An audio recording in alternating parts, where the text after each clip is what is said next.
Seminário no Ar, curso bíblico sobre autoridade espiritual, aula número 4, exemplos de rebeldia no Antigo Testamento. Hoje queremos analisar uma situação muito interessante, quando Arão e Miriam, dois irmãos de Moisés, se levantaram contra ele. A família de Moisés era constituída, em termos de irmãos, por esses três: Arão, Miriam e Moisés. Moisés foi escolhido por Deus para ser o líder do povo, Arão para ser sumo sacerdote, e Miriam era a irmã, uma líder, profetisa, mas não tinha cargos específicos de autoridade. No capítulo 12 de Números, nós encontramos o relato de que Moisés tomou uma esposa estranha ao povo de Israel. Era uma cusita, etíope, uma mulher descendente de Cão e, por conseguinte, estava debaixo da condenação, da maldição de Noé. Esta mulher foi tomada por esposa por Moisés. Por que Moisés quis receber aquela esposa, uma esposa estranha, quando ele mesmo sabia da palavra de Deus que o Senhor havia proibido o seu povo de tomar mulheres estranhas ao seu próprio povo? Bom, as razões nós não sabemos e provavelmente nunca saberemos. A verdade é que Arão e Miriam acharam aquilo um ultraje, um absurdo. O líder tem que dar exemplo. E eles não admitiam que Moisés errasse. Resultado, não só eles criticaram Moisés, mas se levantaram contra Moisés. Falaram contra Moisés e aproveitaram o ensejo e falaram outras coisas. Eles aproveitaram o ensejo para exigir uma equiparação a Moisés. Eles achavam que a direção do povo tinha que ser um órgão colegiado deles três. Não só Moisés, porém Miriam e Arão também, por serem irmãos, por serem líderes do povo e por receberem também profecias da parte de Deus, eles deveriam ser equiparados a Moisés para dar conselhos também. O Senhor ouviu, o Senhor agiu. O Senhor não admitiu aquilo. O Senhor havia escolhido Moisés. E se você se recordar, você há de se lembrar que Moisés rejeitou, recusou, insistiu com Deus para não aceitar aquela incumbência. Mas quando aceitou, foi porque o Senhor o quis. O Senhor o colocou naquele cargo, naquela posição, e ele devia ser respeitado. Quando alguém se levantasse, fosse quem fosse, contra a autoridade de Moisés, estava se levantando contra a autoridade que o colocou lá, que foi a autoridade de Deus. O resultado é que Deus agiu poderosamente. A nuvem se afastou do tabernáculo e Miriam se viu leprosa. Você há de perguntar, talvez, por que nenhuma punição contra Arão, somente contra Miriam? Nós não sabemos exatamente. Provavelmente ela foi a primeira, porque a Bíblia diz que Miriam e Arão tomaram providências. Provavelmente Miriam foi quem tomou a iniciativa, por ciúmes daquela mulher etíope, daquela mulher cusita, por ciúmes, provavelmente, porque ela havia criado Moisés quando era pequeno, ela, a irmã mais velha, se sentia no direito de impor alguma coisa a Moisés e ficou com ciúmes dele. Provavelmente também porque a mulher é mais fraca e a mulher que tomou a iniciativa do erro e Moisés e Arão somente acompanhou. Outra razão pela qual Arão não foi castigado é que ele era uma autoridade constituída por Deus, era o sumo sacerdote. Então Deus não levantaria sua mão para punir um ungido seu. A verdade é que somente Miriam ficou leprosa e foi uma coisa tremenda. Nós entendemos daí que um erro não justifica de forma alguma a difamação. Essa difamação, falar mal de Moisés, atingiu ao próprio Deus. Aqueles dois, Miriam e Arão, confundiram o homem Moisés com a sua autoridade que era divina. Você jamais deve fazer isso. O que importa não é a própria pessoa, mas a autoridade que está investida nela. O erro de Moisés foi na esfera pessoal, no seu relacionamento pessoal, na sua família, não no seu ministério. No ministério de um homem de Deus, somente Deus tem autoridade de decidir coisas. Não se pode tocar os ungidos de Deus quando eles estão ministrando. O ministério espiritual é uma coisa seríssima. Cuidado você para não ferir com a sua língua aqueles que estão investidos de autoridade divina. É uma coisa seríssima. Se você tem alguma coisa contra a pessoa individualmente, vai a ela só, pessoalmente, mas não fale contra a autoridade que foi colocada sobre a pessoa. Arão e Miriam confundiram as coisas, não atinaram para a autoridade que estava sobre Moisés, e foi um caso sério. Deus agiu em defesa de Moisés. Moisés não se defendeu, deixou que Deus o fizesse. Isso aqui é maravilhoso. Quem está tranquilo não precisa advogar a sua própria causa. Deus o que fez? Convocou os 3 à tenda da congregação, e Miriam e Arão aceitaram. E eles acharam que poderiam ir sem hesitar, confiantes, porque eles tinham muita coisa para dizer a Deus. Eles tinham muita denúncia de Moisés a falar com Deus, e eles achavam que tinham razão. Mas quem é que tem razão? Essa questão é antiga, verificar de quem é a razão. Deus não quer se preocupar com quem tem razão.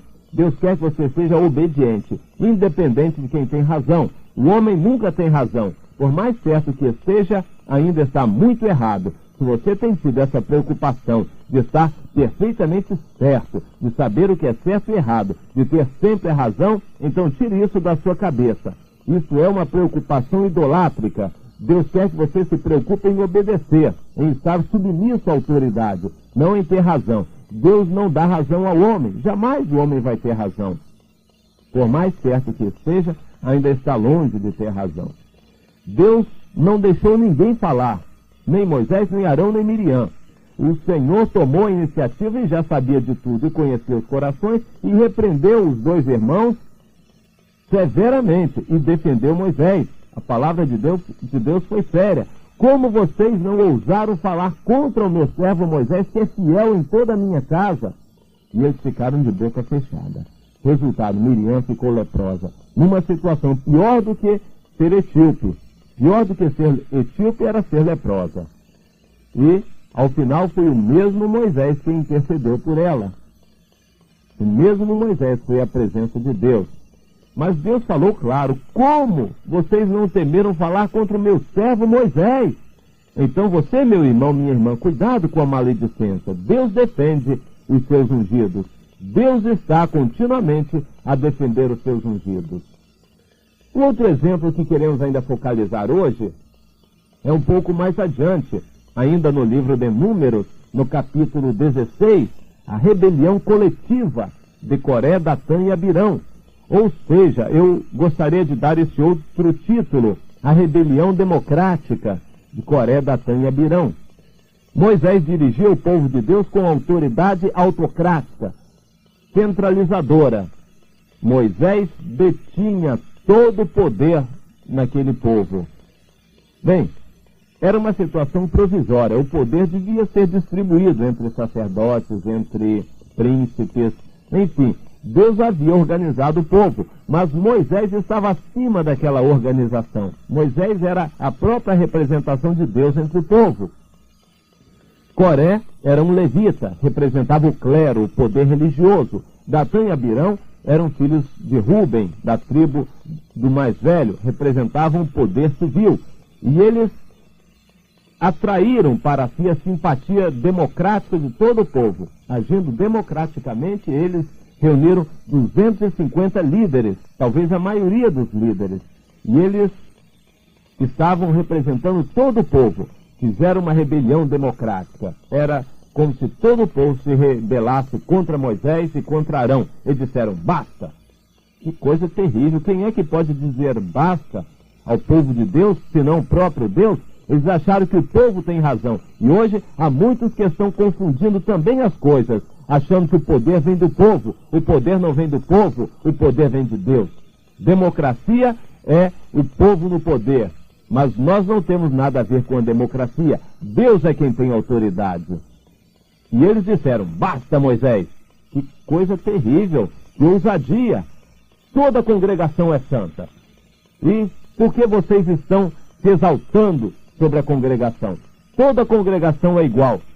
E eu já ouvi várias vezes isso na igreja, dizer que aqui não tem ninguém maior do que o outro, todos são iguais na igreja. Onde está escrito isso na Bíblia? De forma alguma. A autoridade de Deus tem que ser reconhecida. E há muitas pessoas com essa democratite na cabeça aí, querendo fazer com que a obra de Deus vire anarquia, sem cabeça, sem liderança. A obra de Deus tem autoridade, e a autoridade é do próprio Deus. Humanamente, até que o povo tinha razão. Eles tinham lá seus objetivos, humanamente, pela razão, pelas conjecturas, mas eles desconheceram que a autoridade vem de Deus. Eles desconheceram que Deus estava presente no meio do seu povo. Isso é seríssimo. Eles acharam que o povo era só o povo, que Deus não estava presente. Desconheceram a Deus. Ah, mas foi uma coisa séria. Eles queriam rejeitar Moisés e Arão e, no entanto, permanecer com Deus. É impossível isso. Se você rejeitar a autoridade delegada por Deus, você está rejeitando o próprio Deus. Não existem atalhos para Deus, senão passando pela autoridade que Deus delegou. Deus e a sua autoridade delegada são inseparáveis. O que fez Moisés? Moisés colocou a situação corretamente. Em Números 16, versículos 8 a 11, Moisés disse: olha, vós estáis contra o Senhor. Cuidado com essa situação, antes mesmo de Deus agir. A rebelião estava cegando aqueles homens, e eles disseram coisas absurdas. Por exemplo, Moisés e Arão, vocês nos tiraram do Egito, uma terra que mana leite e mel. Egito mana leite e mel? Nunca foi assim. E vocês nos trouxeram para um deserto que não tem nada, para nos fazer morrer de fome nesse deserto, e vocês querem passar por príncipes do nosso povo? Ah, foi uma palavra dura. Eles estavam completamente cegados. Nem era verdade que Moisés e Arão queriam ser príncipes, não era verdade que eles iam ficar no deserto a vida inteira, e não era verdade que o Egito manava leite e mel. Mas as pessoas, quando estão iradas, possessas por um sentimento de ciúme, de soberba, de vaidade, de erro, de engano, essas pessoas não olham nada, ficam cegadas. O pecado cega as pessoas. Deus queria destruir todo o povo, mas Moisés e Arão intercederam, foram à presença de Deus, e Deus só puniu os que estavam diretamente ligados à revolta. Deus puniu aqueles líderes e os 250 que estavam com eles. A terra abriu a sua boca e os engoliu vivos. E eles caíram e certamente morreram lá dentro. Deus agiu em defesa daqueles que foram constituídos por ele. E hoje Deus faz a mesma coisa. Deus é tremendo. Autoridade não é um assunto de instrução externa. Você não ensina ninguém externamente a autoridade, a submeter-se. Mas é uma questão de foro íntimo. É uma questão de revelação íntima. Se alguém é submisso, o é porque o seu coração, a sua vida íntima, a sua natureza diz que deve ser submisso. Ele foi acostumado, ele aprendeu, foi treinado a ser submisso. Ninguém ensina a submissão com a boca, tem que ensinar com a prática. Pela obediência às coisas pequenas no dia a dia, nós estaremos capacitados a obedecer nas grandes e estarmos sempre submissos. Mas ainda assim, o povo atribuiu a Moisés aquele mal e disse: Moisés e Arão, vocês mataram homens de Deus e se rebelaram de novo. Ah, mas quando aquilo aconteceu, Deus enviou uma praga que começou a destruir todo o povo. Mas a percepção espiritual de Moisés era tão aguda que fez com que Moisés agisse rapidamente. Mandou que Arão fosse, tomasse um incensário e fizesse expiação pelo povo. Ficou entre os vivos e os mortos e Deus cessou aquela praga. A tolerância de Deus é uma coisa séria. A rebeldia é tremenda. Cuidado você, meu irmão, para não se rebelar, não dar vazão à rebeldia. Deus não aceita isso. Isso não é obra de Deus. A rebeldia é uma coisa seríssima. Deus ignorou 10 vezes a murmuração do povo no deserto, mas agora Deus não permitiria que resistissem à sua autoridade. Muitos pecados Deus pode suportar e ignorar, mas a rebeldia é séria. Ele não permite, porque rebeldia é o princípio da morte, o princípio de Satanás. Portanto, o pecado da rebeldia é mais sério do que qualquer outro pecado. Sempre quando o homem resiste à autoridade, Deus julga imediatamente. Que coisa solene. Aleluia.